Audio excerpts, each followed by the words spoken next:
विद्यार्थी मित्रांनो, तुमचं माझ्या यूट्यूब चॅनलमध्ये स्वागत आहे. मराठी बालभारती इयत्ता 7वी या विषयाचा आता आपण पाठ 12वा सलाम नमस्ते हा पाठ बघणार आहोत.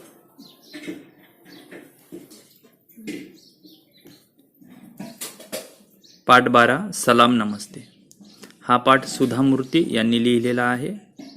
सुधा मूर्ती यांचा जन्म 1950. प्रसिद्ध लेखिका, वाईज अँड अदरवाईज, सामान्यातले असामान्य, अस्तित्व, आजीच्या पोतडीतल्या गोष्टी, आयुष्याचे धडे गिरवताना, बकुळा, गोष्टी माणसांच्या इत्यादी पुस्तके प्रसिद्ध.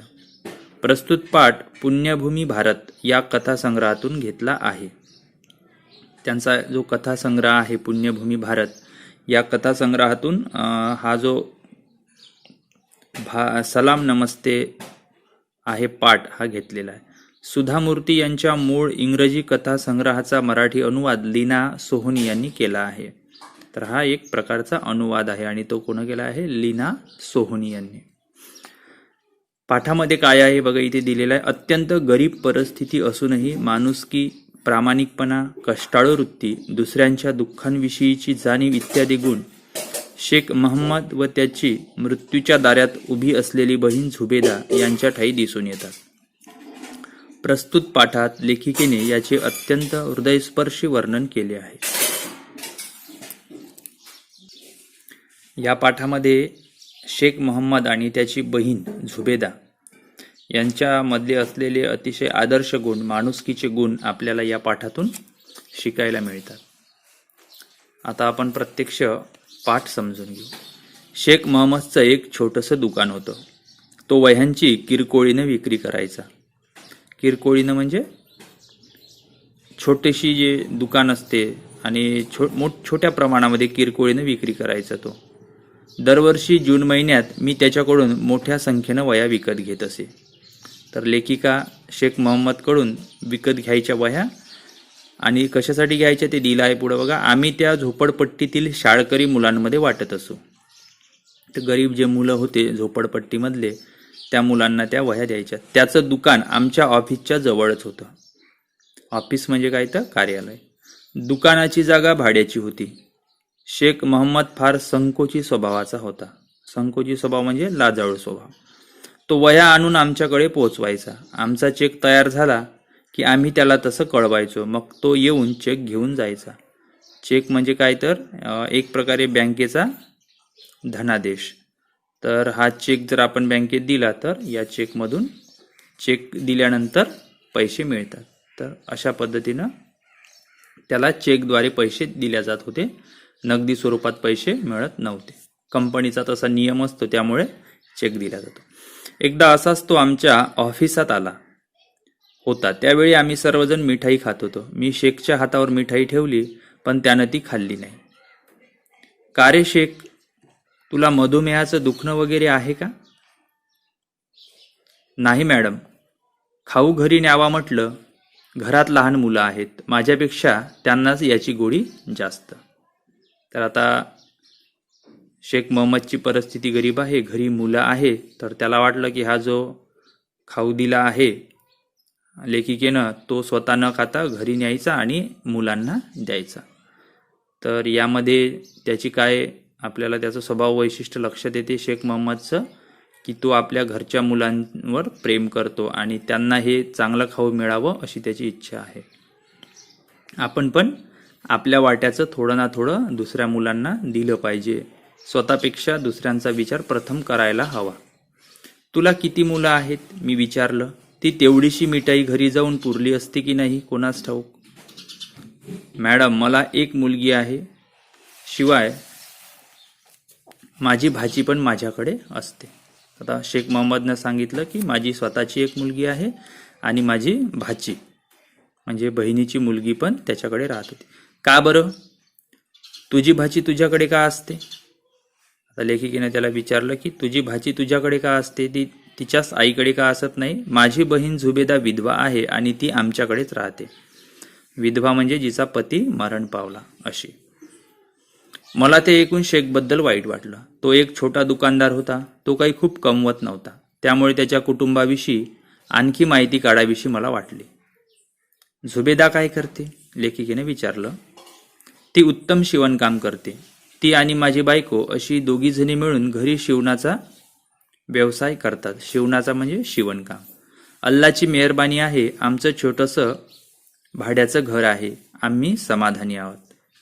तर शेख मोहम्मदनं सांगितलं की अल्लाची म्हणजे देवाची, परमेश्वराची मेहरबानी आहे म्हणजे कृपा आहे, आणि त्यामुळेच त्यांचं छोटंसं घर आहे. आणि तो सांगत आहे की ते सगळेजण अगदी समाधानी आयुष्य जगत आहे.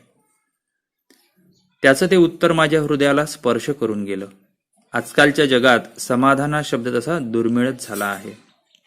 दुर्मिळ म्हणजे अतिशय क्वचित, खूप कमी पाहायला मिळणे, ऐकायला मिळणे. असेच काही महिने लोटले आणि एक दिवस शेखचा मला फोन आला. मॅडम, या खेपेला मला तुम्ही चेक ॲडव्हान्समध्ये देऊ शकाल का? ॲडव्हान्समध्ये म्हणजे काय? तर अगाऊचा, अग्रिम. कोणतंही काम न करता त्या संदर्भात पैसे मागणे, त्यालाच आपण ॲडव्हान्स म्हणतो, म्हणजे जादाचा चेक. का बरं शेख, काही खास कारण? आता लेखिकेने विचारलं, का बरं तुला जादाचा चेक ॲडव्हान्समध्ये हवा आहे? होय मॅडम, झुबेदाला कॅन्सर झालाय, उद्या तिचं ऑपरेशन आहे. तर आता ही जी झुबेदा आहे त्या झुबेदाला कॅन्सर झालेला आहे. कॅन्सरचा मराठीत अर्थ काय होतो? कर्करोग. आणि हा कॅन्सर दुरुस्त होणं थोडा कठीण असतो. मी ताबडतोब ऑफिसात निरोप ठेवून चेक त्याच्या घरी लगेच पाठवून दिला. पण त्याच्याबद्दल मनात विचार येऊन मन उदास झालं. त्या ऑपरेशनचा खर्च भरपूर येणार होता. ती रक्कम जमा करण्यासाठी शेखची नक्कीच खूप धावपळ चालू असणार, पण तरीही त्यानं माझ्याकडे पैसे मागितले नव्हते. अनुभवानं मला बरंच काही शिकवलंय. आपल्या स्वतःच्या हिऱ्याच्या कुड्या पर्समध्ये लपवून गोरगरिबांसाठी निधी गोळा करायला आलेल्या बायका मी पाहिल्या आहेत. आता लेखिका काय म्हणते की शेख तर खूप गरीब व्यक्ती होता, तरी सुद्धा त्यानं माझ्याकडे पैसे मागितले नाही. पण लेखिकेला असेही वाईट अनुभव आलेले आहे की ज्या श्रीमंत महिला आहे त्या स्वतःचे हिरे आहे, कुड्या आहे, त्या पर्समध्ये लपवून ठेवतात आणि गोरगरिबांसाठी निधी गोळा करतात. म्हणजे काय? तर निधी गोळा करायचा आणि तो स्वतःच हडप करायचा. तर असं खोटं काम करणाऱ्या बायका पण लेखिकेने पाहिल्या होत्या. आपल्या मुलांना शिष्यवृत्ती मिळावी म्हणून ती मुलं अनाथ असल्याचं सांगताना चांगल्या सधन कुटुंबातल्या आई वडिलांना मी पाहिलंय. आणि लेखिका सांगते की आपल्या मुलांना स्कॉलरशिप मिळावी, शिष्यवृत्ती मिळावी म्हणून आमचे मुलं अनाथ आहेत, त्यांना आई वडील नाही, असे त्यांचेच आई वडील सांगतानाही लेखिकेनं पाहिलेलं आहे. कारण लेखिकेची जी संस्था होती ती स्कॉलरशिप पण वाटत होती, त्यामुळे हे अनुभव त्यांना आलेले आहे. कितीतरी माणसं फाउंडेशन कडून मदत पदरात पाडून घेण्यासाठी आपल्या आईला निराधार ठरवून मोकळे होतात, हेही मी पाहिलंय. आणि आईला निराधारची मदत मिळावी म्हणून बरेचसे लोक खोटे बोलतानाही लेखीकडे आलेले आहे आणि मदत मागितलेली आहे. जर एखाद्या व्यक्तीला मदत मिळाली नाही तर ती व्यक्ती आयुष्यातून उठेल असं आम्हाला ज्या कुणाबद्दल वाटेल त्यालाच फाउंडेशन मदत करेल असा माझा नेहमी आग्रह असतो. तर लेखिका सांगते की असे खोटे कामं लोक करतात पैशाची मदत मिळण्यासाठी. तर लेखिकेनं पण हे ठरवलं की त्या व्यक्तीची चौकशी करायची आणि जर खरोखर त्याला गरज असेल तरच फाउंडेशन कडून, म्हणजे त्यांच्या फाउंडेशन म्हणजे काय आहे? एक प्रकारची संस्था जी दुसऱ्यांना मदत करत असते, जे गरजू लोक आहेत त्यांना. मी शेखला फोन केला. शेख, मला एक सांग, या ऑपरेशनच्या पैशांची काय व्यवस्था केली आहेस तू? मॅडम, मी झुबेदाचे आणि माझ्या बायकोचे सगळे दागिने विकले आहेत, शिवाय बँकेकडूनही थोडं कर्ज घेतलं आहे. शेख, तू आम्हाला का नाही मदतीसाठी विचारलंस? आता लेखिका म्हणते की तू मला मदत मागू शकत होता. मॅडम, मला निदान एवढं तरी परवडतंय, पण आणखी कित्येक लोक आमच्याहूनही गरीब असतात. माझ्यापेक्षा त्यांना तुमच्या मदतीची जास्त गरज आहे. मग आता एक शेख मोहम्मदचं मन किती मोठं आहे आणि त्याच्या मनामध्ये गरिबाबद्दल किती करुणेचा भाव आहे हे आता आपल्या इथं लक्षात येते. तो काय म्हणतो की लेखिकेला म्हणतो की मॅडम, तुमची जी संस्था आहे, फाउंडेशन आहे, तुमचं जे फाउंडेशन आहे ते दुसऱ्या लोकांना मदत करायला पुढे येतं आणि आमच्याजवळ सध्या परिस्थिती आहे म्हणून आम्ही तुम्हाला कशाला मदत मागू? तीच मदत दुसऱ्याच्या कामी पडेल म्हणून मी तुमच्याकडे आलो नाही. त्याचं हे उत्तर ऐकून मन हेलावलं. जास्त काही न बोलता मी त्याला दुसऱ्या दिवशी हॉस्पिटलची सर्व कागदपत्र घेऊन येण्यास सांगितलं. मी त्याला पुढे काही बोलायची संधीच दिली नाही. दुसऱ्या दिवशी सकाळी सगळी कागदपत्र घेऊन तो ऑफिसात आला. मी त्याला थोडा वेळ थांबायला सांगितलं. सगळी कागदपत्र नीट तपासून पाहिली आणि नंतर त्याला 50,000चा चेक लिहून दिला. त्याच्या चेहऱ्यावर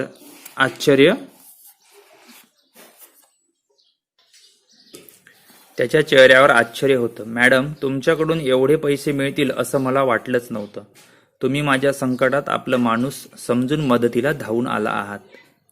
हे असलं बोलणं मी सहसा फारसं मनावर घेत नाही, असं लेखिका काय म्हणते. कारण असे जे लोक आहेत त्यांच्याकडे येणारे आणि त्यांना मदत मिळाली लेखिकेकडून की ते सगळं महम्मदासारखंच बोलत असतात किंवा आभार व्यक्त करत असतात. म्हणून लेखिका इथं म्हणते की हे असलं बोलणं मी सहसा फारसं मनावर घेत नाही. जेव्हा कधी मी गरजूंना मदत करते तेव्हा ते मला असं काहीतरी म्हणतातच, पण एकदा त्यांची गरज भागली, संकटातून मुक्तता झाली की ते बोलण्याचेही कष्ट घेत नाहीत. असेच काही दिवस लोटले. आता लेखिका काय म्हणते की बरेचसे लोक असे आहे की त्यांना अडचणीमध्ये लेखिकेचं फाउंडेशन मदत करतात, पण ते लोक कालांतरानं विसरून जातात. म्हणजे एक गोष्ट आता इथं आपल्याला समजून घ्यायची आहे की आपल्याला जर कोणी मदत केली तर आपण त्यांचं आभार, त्यांना धन्यवाद दिलेच पाहिजे, पण त्यांची ती मदत आपण स्मरणात पण ठेवली पाहिजे. ज्यालाच आपण काय म्हणतो की कृतज्ञता असली पाहिजे आपल्या मनात. नाहीतर काय होते की मदत करणाऱ्याच्या मनामध्ये आपल्याबद्दलचा जो चांगुलपणा असतो तो कमी होतो. ऑपरेशन व्यवस्थित पार पडल्याचा निरोप शेखनं आमच्या ऑफिसात ठेवला होता. त्यानंतर बरेच दिवस त्याच्याकडून काहीच बातमी कळली नाही. आमचंही त्याच्याकडे काही काम निघालं नव्हतं. एक दिवस सकाळच्या वेळी मी ऑफिसात पाऊल टाकलं आणि रिसेप्शन काउंटरपाशी शेख थांबलेला मला दिसला. त्याच्याबरोबर 4 वर्षाची छोटी मुलगी पण होती. तिच्या अंगात साधाच सुती फ्रॉक होता, पण झालरी, बटणं वगैरे लावून सुरेख शिवलेला होता. तिच्या केसांना भरपूर तेल लावून चापून चोपून एक पोनी टेल बांधली होती. शेखचा चेहरा दुःखी दिसत होता. काय शेख, कसा आहेस तू? तुला भेटीची वेळ वगैरे दिली होती की काय? सॉरी मॅडम, 2 आठवड्यांपूर्वी झुबेदा गेली, म्हणजे झुबेदाचा मृत्यू झाला. तुम्ही तिला इतकी मदत केली पण तिचं नशीबच खोटं. खरं तर तुम्हाला येऊन भेटायची, तुम्हाला सलाम करायची इच्छा होती तिची, पण अल्लानं तिला नेलं. मी तिच्या मुलीला घेऊन आलोय, ही तबस्सुम. आता हा ओळख करून देत आहे तबस्सुमची, आणि झुबेदाची मुलगी आहे तबस्सुम. मी तबस्सुमकडे पाहिलं. हे एवढं मोठं ऑफिस, ही सभोवताली एवढी सगळी अनोळखी माणसं. बिचारी बावरली होती म्हणजे थोडी घाबरली होती. त्या अनाथ मुलीकडे पाहून मला वाईट वाटलं. आपल्या नशिबात काय वाढून ठेवलं याची तिला कल्पनाही नव्हती. म्हणजे आता आपली आई मरण पावल्यानंतर आपण अनाथ झालो आणि आपल्या जीवनामध्ये समोर आपल्याला आधार नाही याची कल्पना पण झुबेदाच्या मुलीला तबस्सुमला नव्हती. तिच्या मामानं तिला सांगितलं, बेटी मॅडम को सलाम करो. त्याबरोबर त्या पोरीनं आपले इवलेसे हात उचलून मला सलाम केला.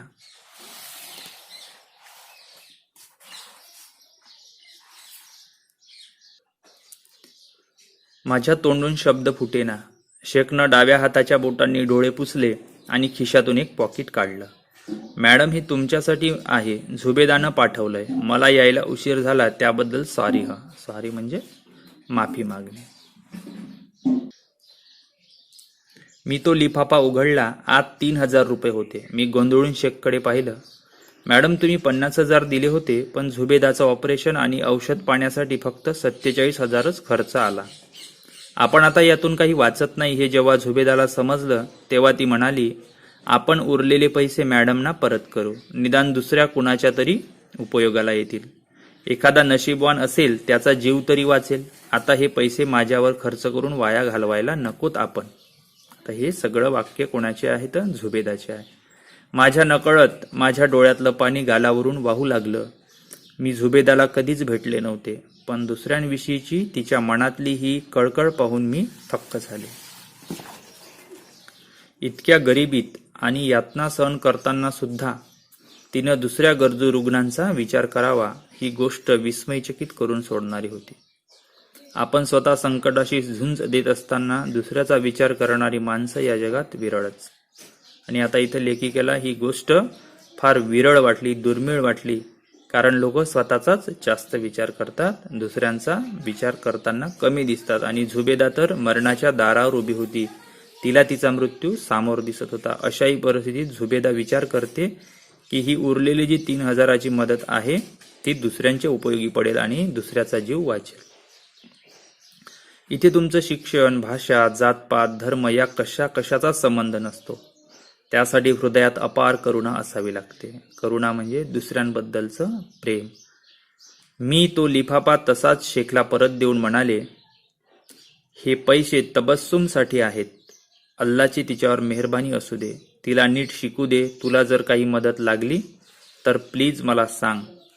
इतरांविषयी करुणेची भावना बाळगण्याच्या बाबतीत ती आपल्या आईच्याही 4 पावलं पुढे जाऊ दे. आणि लेखिकेनं ते 3000 परत केले आणि सांगितलं की तिच्याच मुलीच्या शिक्षणावर हे खर्च कर. आपली ही जी भूमी आहे ना, ती श्रीमंत का आहे माहीत आहे? सोन्याच्या किंवा हिऱ्याच्या खाणी तिच्या पोटात आहेत म्हणून नव्हे, तर या झुबेदासारख्या लोकांमुळे तिचं ऐश्वर्य वाढणार आहे. आणि लेखिका इथे सांगते की ही जी भूमी आहे, पृथ्वी आहे, ही धन्य का झाली आणि श्रीमंत का आहे?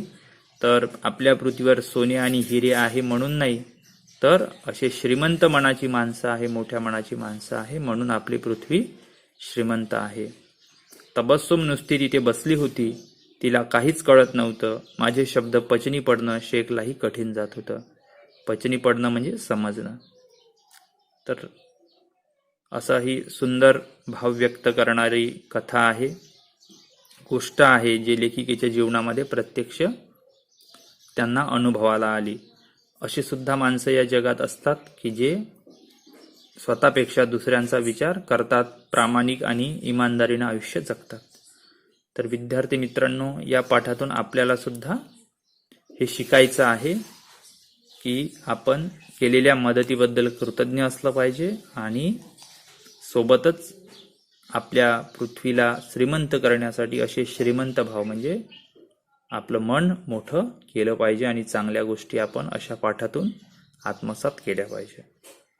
मला आशा आहे हा तुम्हाला व्हिडिओ आवडेल. तर लाईक आणि कमेंट करा. माझं यूट्यूब चॅनल सबस्क्राईब जरूर करा. व्हिडिओ बघितल्याबद्दल तुमचे आभार.